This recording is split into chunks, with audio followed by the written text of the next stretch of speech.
Murid sejahtera ialah murid yang mampu membina masa depan. Assalamualaikum warahmatullahi wabarakatuh.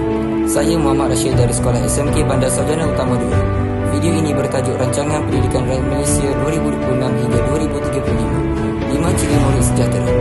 Ciri pertama ialah berilmu. Murid berilmu rajin belajar, berfikir dengan matang dan menggunakan ilmu untuk kebaikan. Ciri kedua ialah berakhlak.